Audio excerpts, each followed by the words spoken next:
प्रेरणास्पद कथा YouTube channel पर मैं धनंजय जैन आप सभी का हार्दिक स्वागत करता हूँ। दोस्तों, एक गांव के पास एक खेत के अंदर सारस पक्षी का एक जोड़ा रहता था और उस जोड़े ने 4 अंडे दिए। कुछ समय पश्चात जब अंडे परिपक्व हुए, उसमें से 4 नन्हे नन्हे सारस पक्षी के बच्चे अंडा फोड़कर बाहर निकले, उद्भूत हुए। सारस पक्षी के बच्चे छोटे थे, बहुत छोटे,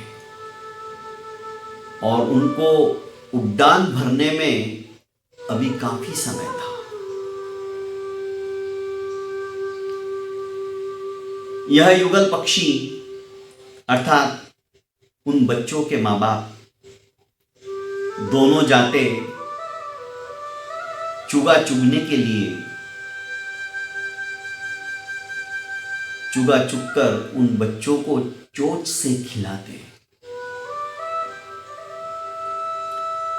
8-10 दिन व्यतीत हो गए। इस बीच उस खेत में जो फसल लहलहा रही थी, पक गई थी,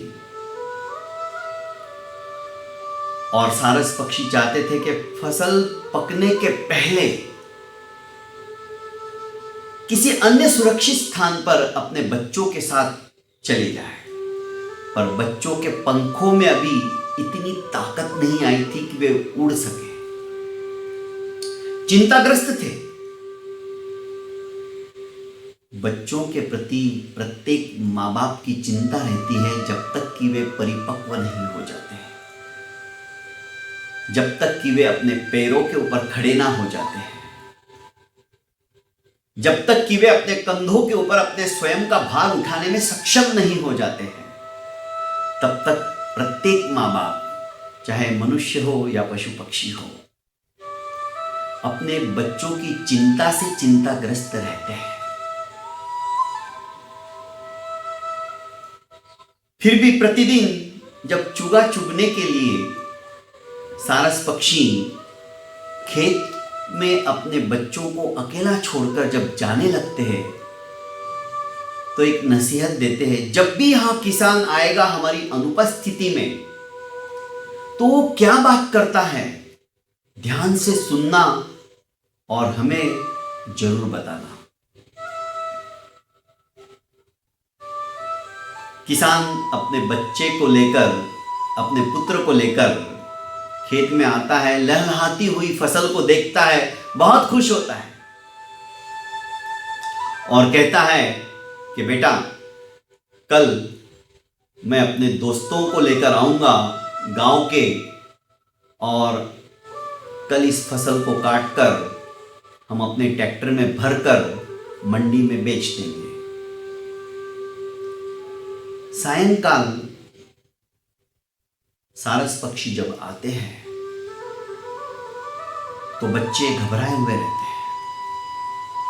बच्चों ने अपनी तुतलाती हुई वाणी में अपने माँ बाप से कहा कि किसान आया था अपने बेटे के साथ और अपने बेटे को कह रहा था कि कल आऊंगा अपने मित्रों के साथ, दोस्तों के साथ, और फसल काटकर हम मंडी में बेच देंगे। बच्चों को सांत्वना देते हुए और हिम्मत बंधाते हुए सारस पक्षी कहते हैं कि बेटा, तुम डरो मत, कल किसान किसी भी हालत में फसल काटने को नहीं आएगा। माँ बाप के मुंह से ये बात सुनकर बच्चे आश्चर्यचकित हो जाते हैं, पर इतने सालों का एक्सपीरियंस, दोस्तों, हम हमारे घर के अंदर बुजुर्गों की कोई बात सुनते हैं तो समझने की कोशिश किया करो, उनका एक्सपीरियंस बोलता है। और हम सोचते कि नहीं, साठी और बुद्धि नाठी, इनको क्या मालूम संसार में क्या चल रहा है, इनको क्या आता है। बुढ़ापा आ गया है, सटिया गए हैं। दोस्तों, उनका एक्सपीरियंस बोलता है। हमें सही दिशा निर्देश देने वाला यदि कोई है तो हमारे माता पिता ही है। वो हमारा कभी भी अहित नहीं चाहेंगे, ये बात हम भी जानते हैं। पर जब वे कुछ बोलते हैं, कुछ नसीहत देते हैं, तो हम उनकी बातों को इस कान से सुनकर इस कान से निकाल देते हैं। बस यही हम सबसे बड़ी गलती करते हैं। दोस्तों, उनकी बातों को ध्यान से सुनो और जीवन में उतारने की कोशिश करो। हमसे कई ज्यादा दिवाली उन्होंने देखी है। उनकी बातों को यूं ही नजरअंदाज मत करो। सारस पक्षी की बात सुनकर बच्चों ने कहा कि पर किसान तो ऐसा बोला था कि नहीं बेटा, तुम निश्चिंत रहो, ऐसा नहीं होगा, कल किसान नहीं आएगा। दूसरे दिन फिर से माँ बाप दाना पानी चुगने के लिए चले जाते हैं, उड़ जाते हैं। 7-8 दिन हो जाते हैं, किसान नहीं आता है। फिर से अपने बेटे के साथ जब किसान 9वें दिन आता है तो बोलता है, लोग कितने स्वार्थी हैं। अरे, जिसे हम अपना दोस्त समझते हैं, जिनके लिए हम जी जान लुटाते हैं, जब काम की घड़ी आती है तो मुंह फेर लेते हैं। 10-12 दोस्तों में से एक भी दोस्त नहीं आया। सबने कहा कि आज मुझे ये काम है, कल मुझे वो काम है, मुझे बाहर गांव जाना है, मैं बीमार हूं। तरह तरह के बहाने बना देते हैं। और हम आधी रात को कोई बुलाने आता है तो हम भाग के जाते हैं। छोड़ो इनको, कल मैं अपने तीनों सगे भाइयों के साथ में आऊंगा और फसल तो काटनी ही पड़ेगी। अब इस तरह से अपने बेटे से वार्तालाप करते हुए किसान वहां से चला जाता है। शाम को जब फिर से सारस पक्षी आते हैं तो बच्चे कहते हैं कि आज किसान आया था और इस तरह से बोल के गया कि अब अपने सगे भाइयों के साथ आऊंगा और फसल काट लूंगा। इस बीच सारस ने कहा कि कल भी किसान नहीं आएगा और अब तुम्हारे पंखों के अंदर काफी जान आ गई है, आज से उड़ना शुरू करो। थोड़ा थोड़ा पंख फड़फड़ाने लगे, उड़ने लगे, पर फिर से गिर जाते हैं। फिर से 5-6 दिन तक सचमुच में किसान अपने भाइयों के साथ भी नहीं आता है। इस बीच 6-7 दिनों में तो अच्छे से उड़ना इन्होंने सीख लिया। किसान फिर से अपने बेटे के साथ आता है, दूर तक नजर दौड़ाता है अपने खेतों में ही। अब फसल में से जो अन्न धान्य था पककर जमीन के ऊपर गिरने लग गए थे। मान लो बाजरी के दाने हैं तो जमीन पर गिरने लग गए थे। अब किसान ने अपने बेटे से कहा कि देख बेटा, सगे संबंधी भी ऐसे ही निकले तो दोस्त की तो बात दूर की रही।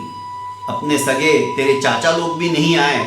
कल तू और मैं प्रातःकाल होते ही हमें आना है और हम खुद अब फसल काटेंगे। अब किसी के भरोसे पर रहने की हमें जरूरत ही नहीं है। हमने व्यर्थ के अंदर इतने दिनों तक इनका इंतजार किया। अब हमारी फसल तो पक चुकी है और अभी से काट कर यदि मंडी में नहीं पहुंचा दिया जाएगा तो हमारा पूरे साल का नुकसान हो जाएगा। किसान की ये बात सुनकर बच्चों ने फिर से अपने माँ बाप से शाम को कहा कि आज फिर किसान आया था बेटे के साथ और कल वो खुद आने वाला है। पर बच्चे बोले, मुझे तो नहीं लगता कि किसान आएगा। 2 बार ऐसा हो चुका है, जोश में आता है, बोलता है, पर आता ही नहीं है। सारस पक्षी ने कहा कि नहीं बेटा, कल किसान भोर होने के पहले ही पहुंच जाएगा। हमें आज ही ये स्थान खाली कर देना है और तुम लोग अब अच्छी तरह से उड़ने लगे हो, उड़ान भरने लगे हो। चलो आज के आज यहां का स्थान रिक्त कर दो। और किसान की बात सुनकर सारस पक्षी ने अपने बच्चों को एक सुंदर सी नसीहत देते हुए वहां से उन चारों बच्चों के साथ उड़ान भरकर एक सुरक्षित स्थान पर अपना डेरा जमा लिया। कहने का अभिप्राय है, हम जब तक दूसरों के ऊपर अवलंबित रहते हैं हमारा काम नहीं हो पाता है। पर जिस दिन हम खुद सोच लेते कि नहीं, ये काम मैं खुद करके बताता हूं या खुद करूंगा, वो जज्बा हमारे भीतर जब पैदा हो जाता है ना, तो कैसा भी असंभव काम क्यों ना हो वो संभव हो जाता है। अब इतना बड़ा खेत सिर्फ अकेले किसान ने अपने बेटे के साथ हिम्मत करके उस फसल को काटने की शुरुआत कर दी और सचमुच में वो सफल भी हो गया, क्योंकि जुनून सा उसके दिलो दिमाग में छा गया था कि मेरी फसल व्यर्थ नहीं जानी चाहिए। मेरी साल भर की कमाई, मेहनत, खून पसीना करके मैंने इस फसल को जो खड़ा किया है वो मैं व्यर्थ नहीं जाने दूंगा। ये दृढ़ संकल्प उस फसल को काटने के लिए उसमें ताकत सी पैदा कर देता है और किसान उसमें सफल हो जाता है। कहने का अभिप्राय है दोस्तों, हम जब तक दूसरों के भरोसे पर रहते हैं हमारा काम संपूर्णता को प्राप्त नहीं कर पाता है। हमें अपने आप पर विश्वास रखना चाहिए और जिस दिन हमारा विश्वास जग जाता है दुनिया की कोई ताकत उस काम को सफल होने में रोक नहीं सकती है। बहुत बहुत धन्यवाद।